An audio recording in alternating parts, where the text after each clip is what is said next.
Blessed morning po sa ating lahat. Isang mabalang araw po muli na tayo po pinagkalooban ng Panginoon. Salamat po sa Panginoon dahil tayo po ay nagkasama-sama sa salita ng buhay. Salamat din po sa Panginoon dahil ang Diyos sa atin nagdakila at tapat at tayo po ay pinagkatiwalaan ng Panginoon Diyos sa panibagong araw. Good morning po sa lahat ng mga nakatune in.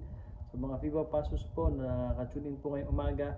Maraming salamat po sa inyo at ganoon din po sa may mga kaarawan ngayong araw. Ako po ay nakikibati ng happy birthday po sa inyo. And salamat din po kay Pastor John na ako po ay nabigyan ng schedule muli sa Salita ng Buhay. Amen. And salamat din po sa mga nag-special number po, no? Salamat po sa mga patuloy na sumusubaybay sa Salita ng Buhay. Patuloy lang po natin 'tong subscribe at magpatuloy po kayong makinig. Kasi ito po ay talagang ginagamit ng Panginoon para lalo po tayong matuto sa kanyang salita. Amen. And gusto ng Panginoon, ikaw at ako ay maging blessing sa bawat isa sa biyaya ng Panginoon. Amen. Kaya tayo po magpatuloy po at mag-aaral po tayo sa salita ng Panginoon. Let's open our Bible po sa 1 Thessalonians chapter 4 verse 7. Na po, ako po inyong samahan at buksan po natin ating mga Bible ngayong araw na to na tayo po ay magbasa ng isang verse na po ito, 1 Thessalonians 4 verse 7. What the Bible tells to us is this po. Sabi po ng Bible, no? 1 Thessalonians 4:7, for God hath called us unto uncleanness, but unto holiness. Amen. Kaya tayo po ay manalangin. Panginoong Diyos naman sa langit, Diyos ni Abraham, ni Isaac, ni Jacob. We praise and thank you, Lord, sa umagang ito na kami po ay nagkasama-sama, Panginoon, especially sa special week, Panginoon, na mahal na araw, Panginoon, na pinagkaloob ni Lord sa bawat isa sa amin. Salamat, Panginoon, sa panabawang araw, kalakasan, talino, Panginoon, na pinagkatiwalaan ni Lord sa mga biyaya na kay Lord na nagpo-provide, Panginoon. Patawad, Panginoon, sa lahat ng mga kasalanan na nagagawa sa inyong harapan. Kami po inyong linisin ng inyong banal na dugo. At higit sa lahat, Panginoon, kami po ay inyong puspusin ng inyong banal na Espiritu, Panginoon. At we pray also, Lord, for the peace of Jerusalem.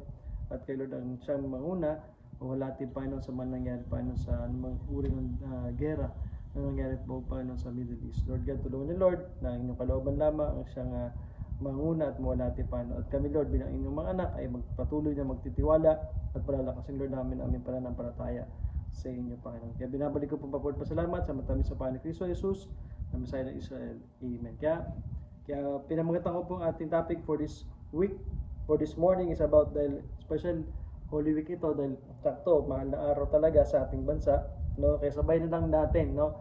Kaya ngayon po, pamagatan po natin ang ating itong ating topic for sa 1 Thessalonians 4 verse 7, what the Bible tells to us, God called us unto holiness. Amen. God called us unto holiness. Amen. Kaya talagang ang Diyos natin ay tinawag ka pala, no? Tinawag ako ng Diyos, no, para maging banal sa kanyang harapan. Amen. Ang salvation, mga minamahal, is not just about being saved. Amen. From sin and escape from hell. Okay? It is about being called to holiness. Amen. Kaya salamat sa Panginoon dahil sa daming tao sa mundong to ay ikaw, ako ay tinawag ng Panginoon para maging banal sa kanyang harapan. Amen. Maliwanag ang Bible, no? Ito sinasabi ng Bible na hindi tayo tinawag ng Diyos para lalong magpatuloy sa mali, kundi tinawag tayo ng Diyos kundi magpatuloy tayo sa kabanalan. Okay? Kaya number 1 point ko na obserbahan ko dito. Sabi dito sa verse 7, for God hath not called us unto uncleanness, but unto holiness. Amen. Number 1, the God called us unto holiness. Number 1, the holy nature of God. Amen. Bakit ba tayo tinatawag ng Diyos na maging banal? Okay? Kasi ito yung nature ng Diyos. Okay? Natural ng Diyos ito. No? Bilang anak ng Diyos, bilang Diyos, siya po ay banal. Amen? Kaya gusto ng Panginoon, kaya kung ikaw ay anak ng Panginoon, gusto ng Panginoon, ikaw ay magbanal din. Okay? Ayusin natin ang ating buhay. Iwaksin natin ang kasalanan sa ating buhay. Iwanan natin ang mga nagpapabigat sa atin para hindi tayo magpagamit sa Panginoon. Amen po, mga minamahal. Kaya gusto ng Panginoon, ikaw at ako ay magpagamit tayo sa Panginoon. Amen. Huwag tayong mumuhay sa dati natin mga maling gawain, kundi gumawa tayo ng kawalatian. Kasi sabi sa 1 Peter 1:16, what the Bible tells to us. So, maliwanag ito. Sabi ng Bible sa 1 Peter 1:16, because it is written, be holy, for I am holy. Amen. Ibig sabihin po, ang Diyos, tinawag ka na maging banal. Amen. Kasi sinusulat ng Panginoon na si God mismo ay banal. Amen. Kaya ibig sabihin tayo, tinawag ka sa daming tao sa mundong ito, mga minamahal. Ikaw at ako, binigyan ng Diyos sa pagkakataon na magkaroon ng pagkakataon na pwede pa tayo maging banal sa kanyang harapan. Amen. Kaya hindi siya tumawag ng tao para manatili sa kasalanan. Okay? kundi ang tao ay magbago at magkaroon ng bagong pananaw dahil merong totoong Diyos na buhay. Amen? Kaya tayo po ay tinawag ng Diyos. Ikaw ay tinawag ng Diyos. Lahat tayo na naintindihan ng salvation of God. Amen? We are called by God to live a holy life. Amen? Kaya isa sa mga example po natin, no, yung mga apostles ng Panginoon, si Peter, iba po, no, ang daming mga pangyayari sa kanila, kay Paul, and the rest of the heroes of faith po natin na mababasa sa Bible, makita po natin na talaga po sila po ay lumakad sa Panginoon na may kabanalan. Amen? Alam ko po na medyo mahirap sabihin na maging banal sa harapan ng Panginoon, pero pwede pala tayo maging banal. Dahil kasi kasama natin ang Panginoon. At tinawag ka ng Diyos. Amen? Inalis ka na ng Diyos sa dating mong mga gawin. Okay? Kaya gusto ng Panginoon na ikaw ay sumunod tayo, panindigan natin ang tinawag tayo ng Panginoon. Amen. Tandaan natin, iba-ibang tawag ng Diyos sa atin. Amen po mga minamahal, no? Because our life belongs to God. Because our holy God give us a holy calling. Amen. Kaya ibig sabihin po mga minamahal, ang Diyos kasi natin, banal eh.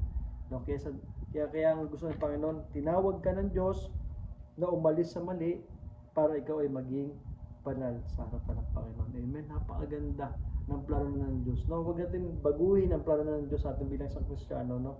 Ang plano ng Diyos sa atin, ang kailangan mo lang pong gawin is you need to obey. Okay? You need to abide. You need to follow. Amen? And apply the word of God sa buhay natin because God called us to be holy. Amen? Number 2, verse 7 pa rin po, no? For God had not called us unto uncleanness, but unto holiness. Amen? Diyan lang po tayo iikot ng ating ano na po natin to, dig-deep lang po natin to, no? Kaya God called us unto holiness because the holy calling of the believer. Amen? Ito po ay banal na tawag ng Panginoon sa bawat Kristiyano. Amen? Kaya dapat po ang holiness po ay hindi po to option. Amen? Holiness is not an option. It is a calling. Came from God. Amen? Ibig sabihin po, hindi mo po option na, ay, kailangan ko palang maging banal. Okay? Pwede pala tayo maging banal dahil tinawag ka ng Panginoon. Amen? Kaya gusto ng Panginoon, ikaw ay magbago, mag-isip ng seryosohin mo ang Christian life mo. Dahil bakit? Kasi seryoso si Jesus Christ. Yung ginawa niya pagpunta sa cross of Calvary. Amen? When He died on the cross for our sins, amen? Seryoso po siya dyan.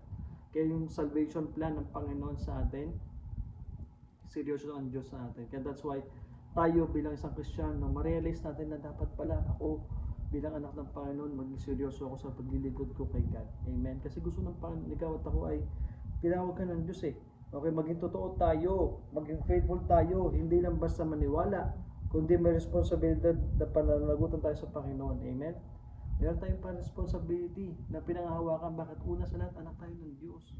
Papunta ka sa langit. Amen? Kaya kung ikaw ay Kristiyano at tapos namumuhay ka pa rin sa mali, okay? Namumuhay ka pa rin sa kasalanan, mga kapatid, i-check mo sarili mo. Amen? This is a time na check mo sa Lord, talaga bang ako'y binago mo? Kasi tinawag ka ng Diyos na umalis sa kasalanan. Pero kung patuloy kang gumagawa ng kasalanan, yan ay hindi tama sa Panginoon, no? Kaya kailangan kausapin mo ang Panginoon, deal to God, Lord, help me, na talaga mapagtagumpayan ko ang mga kasalanan. Kasi saved people are set apart people. Amen? Tayo po ay ibang ating landas sa hindi mananampalataya. Okay? We don't mingle for the world system. We reprove them and we correct them. Amen? Pag alam mong mali, huwag mo sang ayunan. Okay? Kung bilang isang Kristiyano, bilang mananampalataya ng Panginoon, ano? Kung mali ang isang tao, you should correct them in a nice way. Okay? Encourage, motivate them. Okay? Correct them with love. Wag yung pagalit. Okay? Wag yung tawag nito na magko-correct ka na out of love. Okay? Dapat po bilang nagko-correct sa Panginoon, dapat may totoong pagmamahal. Amen? Kasi we are the authorized. Okay? Alam natin kung ano yung tama at mali. Amen? Dahil tayo ay Kristiyano. Tinawagan ng Diyos para maging banal. Amen? All of us, believers in Christ, we are called by God specially. Amen? May kanya-kanyang tawagan ng Diyos sa atin, no? Kaya ibig sabihin po tayo bilang anak ng Panginoon, magpakabanal tayo sa harapan ng Panginoon. Amen po mga minamahal, no? Kaya yan ang gusto ni Lord sa atin. Number 3, and lastly, sabi ng Bible, no? Sa verse 7 ulit, For God had had not called us unto uncleanness, but unto holiness. Amen. The holy responsibility of the believers in Christ. Amen. Holiness, sabi dito, holiness should be seen in our daily life. Amen. Dapat po ang pagiging banal ay nakikita to sa ating buhay araw-araw. Amen. Every time you wake up every day, you should pray to God, you should read your Bible, di ba? Yan ang standard na kailangan natin gawin with purity in our heart, okay? With passion, may pagmamahal sa Panginoon. Kasi dala natin ang pangalan ng Diyos eh. Amen? Tinawag, nilagay na ng Diyos ang pangalan sa iyo. Okay, tinawag ka niya eh, no? Para ikaw ay umalis sa mga maling gawain. Amen? Kaya tayo gusto ng Panginoon, kaya tayo tandaan natin, no? Every time na tayo lalabas, claim mo, Lord, I am your son. I am your daughter. Amen? And I will do your righteousness in my life. And I will walk with holiness in my life. Amen? Kasi na kailangan natin bilang sa Kristiyano para hindi tayo matangay ng sistema ng mundong ito. Kasi minsan, natatangay tayo ng mundo eh, no? Nako-compromise tayo, no? Nagkakaroon tayo ng minsan na nasasaktan natin ng Panginoon. Nasasaktan mo rin sarili mo, nasasaktan mo rin ng Panginoon. Kasi nga, bakit? Mayroon tayong hindi ginagawang tama. Pero sabi ng Panginoon, tinawag ka niya maging banal, magpakabanal ka. Amen? Tandaan po natin, no? Parang isang magulang yan, no? Tandaan natin na dapat ang pangalan ng magulang ay iniingatan natin, no? Kumbaga ganun din ang pangalan ng Panginoon, especially pangalan ng Panginoon na nakasalalay sa atin, no? Nakadikit yan sa atin, no? Kaya pangit naman sabihin, example na lang, no? Na tayo ay hindi sumusunod sa ating mga magulang, no? Sasabihin ng ano yan, o kunyari, si Cornel, Cornel na yan, mga sinungaling yan, mga mandurugas yan, di ba? Pangit naman pag ganun yung ating gagawin, no? Po, no? Kaya tapos Kristiyano tayo, palasim pa naman yung mga yan. Tapos, ganun pa ugali, di ba po? Kaya ibig sabihin po mga naman, hindi maganda ang reputasyon natin sa ibang tao pag mali ang ating ginagawa. That's why, importante po talaga ang maging maayos tayo sa harapan ng Panginoon. Especially, anak tayo ng Panginoon. Nag-aaral tayo ng Bible. Dapat po nakikita sa atin na sa tanang Diyos ang namubuhay sa ating buhay. Amen. Nakikita. Para pag nakita ng mga tao sa paligid natin, ay, yan, yung tao na yan. Yan, si Brother Cornel, ano yan? Talagang mga ka-Diyos yan. Mapagmahal yan. Totoo yan. Tatao. Hindi yan naninira. Okay? Pag alam niyang mali. Pag alam niyang tama. Yun yung magandang example, no? Na talagang makita natin na wala tayong kinikilingan, kundi kabanalan ng Panginoon. Kasi nga, anak tayo ng Diyos eh. Amen? Kaya that's why we have a responsibility as a believers in Christ. Amen? Na ang pangalan ng Panginoon, okay, ay anak ng Diyos. Amen? Anak ng Diyos eh. Dinigay ang pangalan ng Diyos sa iyo, no? Especially, pag sinabi natin Christian, okay, or Bible Baptist, dapat po we are different from another. Amen. Tayo po ay tumatayo sa righteousness of God. At pag sinabing Bible Baptist, talagang solid yan. Talagang sumusunod yan sa prinsipyo ng Panginoon. Amen po mga minamahal, no? That's why the holiness, okay, is the evidence of our true faith to God. Amen. Dapat po ang kabanalan, nakikita po yan sa ating buhay kasi ito po ebidensya ng totoo nating pananampalataya sa Panginoon. Kaya ngayon mga kapatid, no, ngayong umagang ito, no, tayo po ay tinawag para hindi bumalik sa ating buhay. Amen? Tinawag tayo ng Panginoon para mamuhay ng banal sa kanyang harapan. Amen? At para makita ng iba na ikaw ay totoong anak ng Diyos. Amen? Kaya mga kapatid, God who called you is holy. That's why, let us be holy, okay, sa ating buhay. Because God is holy. Now mga kapatid, kayo po ay natuto sa salita ng Panginoon, ano? We are called unto holiness. Amen? Napakasimple lang po yung ating lesson for this morning, no? Ang gusto ko lang po ipaidin sa inyo, kung ikaw ay Kristiyano, pananampalataya, gawin mo na yung best mo. Amen? At talagang ipamuhay mo ang kabanalan sa buhay mo. Kasi pwede pala tayo maging banal sa harapan ng Panginoon. Amen? At sa harapan din ng tao, sabi ng tao, itong taong ito talagang trustworthy yan. Talagang itong taong ito, papagkatiwalaan yan. Itong taong ito talagang totoo na si Kristo buhay sa buhay niya. Bakit nakikita sa'yo? Amen? Kaya nawa po, makita sa atin bilang anak ng Panginoon, we are proud that we are son of God. And we are the child of God. Amen? Because our God is holy. Amen? Kaya tayo po'y manalangin at tayo po'y magpasalamat sa Panginoon. Let's pray. Panginoong Diyos naman sa langit, Diyos ni Abraham, ni Isaac, ni Jacob, we praise and thank you, Lord, sa morning na ito na pinagkarap niyo, Lord, sa amin. Kami po ay patuloy niyong gabayan.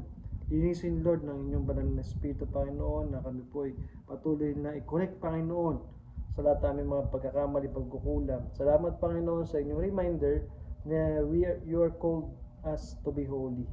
Salamat, Panginoon, dahil sa daming tao sa mundong to, isa kami sa mga napili niyo na pinagkalooban niyo na maging banal sa inyong harapan. I bless you, Lord, ang bawat isa na patuloy niyo, Lord, kaming palaguin sa aming espiritu at katotohanan at mahalin, Lord, namin ang inyong mga salita. Ito po'y bulay-bulayin, Lord, namin ito sa aming buhay bilang anak bulo ninyo. We praise and thank you, Lord, dahil kayo po, Panginoon, ang aming Diyos na buhay na aming sinasamba, Panginoon. Kaya pagpalain niyo, Lord, ang bawat isa. Ingatan niyo, Lord, ang may mga activities this day. Kaya, Lord, na siya mag-prosper, Panginoon. Ingatan rin niyo, Lord, yung mga aalis, mga magdadrive, Panginoon. Kay Lord na siya sa mga magsusulwining po, Panginoon. Tulungan niyo, Lord, na kay Lord na siya mangunat. Kay Lord ang aming dakilain at sambahin, Panginoon, sa Espiritu at totoo. We pray also for the peace of Jerusalem, Panginoon. Salamat, Panginoon, sa mga pastors na naka-tune in, sa mga members, Panginoon, at sa mga ibang mga naka-join pa ngayon. Kay Lord na siya mag-bless. I pray also for may mga birthday ngayon, may anniversary. Kay Lord na siya mangulat, maggabay. At ganoon din sa may mga may sakit, Panginoon, we pray na kay Lord na magpagaling sa nila, na kay Lord na siya manguna, mawalati. And we pray also for the son of Pastor Joshua, na kay Lord ang manguna, na gamitin niyo, Lord, yung mga doktor, gamitin niyo, Lord, yung mga gamot na intake para siya po ay gumaling, Panginoon, sa inyong awat biyaya, Panginoon. Dahil kay Lord ang nakakaalam na aming buhay at pinagkakatiwalaan, Lord, namin. At sa mga ibang mga kapatiran, Lord, namin na sa overseas, Panginoon, na malapit sa gera, Panginoon, sila po inyong ingatan. Na po, Panginoon, lukuban niyo, Lord, sila ng inyong banal na kamay. At dahil sila po ay ginagamit niyo pa po, Lord, sa ministry, Panginoon, ng bawat churches, Panginoon. And salamat, Panginoon, sa opportunity to share your word, Panginoon. Kaya maraming salamat, Panginoon, sa umaga ito. Ingatan niyo, Lord, ang bawat isa. Sa Panginoon Kristo Jesus, ang Messiah ng Israel. Amen. Kaya maraming salamat po sa inyong oras, no? Salamat po na nawa po kayo magpatuloy, lumago, at higit sa lahat maging banal sa harapan ng Panginoon. Amen. Hanggang sa muli po, no? Magkita-kita muli tayo sa salita ng buhay, no? Araw-araw po ito, from Monday to Sunday, no? Nawa po, patuloy niyo pong suportahan, mahalin ang salita ng Panginoon. Hanggang sa muli po, Pastor Samuel Cornel ng Living Water Bible Baptist Church. God bless po sa bawat isa.